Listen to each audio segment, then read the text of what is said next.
Travel is fatal to prejudice, bigotry, and narrow-mindedness, and many of our people need it sorely on these accounts. Broad, wholesome, charitable views of men and things cannot be acquired by vegetating in one little corner of the earth all one's lifetime.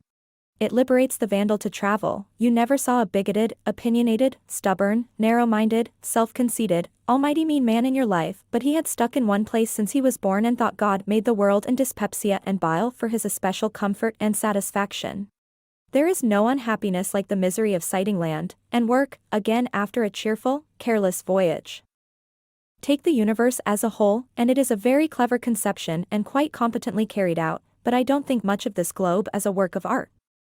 It would have been better to take more time to it and do it right, it seems to me, than to rush it through, helter-skelter, in 6 days, just for reputation.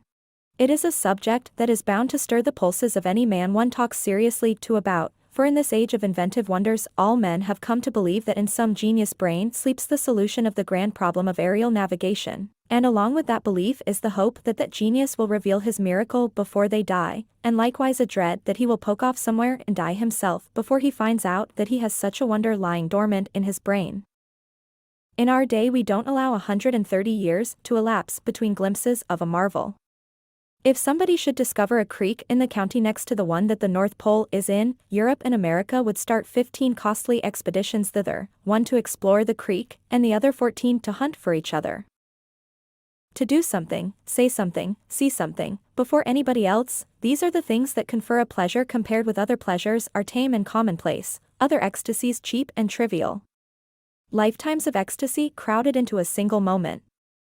Consider well the proportion of things. It is better to be a young June bug than an old bird of paradise. One gets large impressions in boyhood, sometimes, which he has to fight against all his life. The elastic heart of youth cannot be compressed into one constrained shape long at a time. With courage you will dare to take risks, have the strength to be compassionate, and the wisdom to be humble. Courage is the foundation of integrity.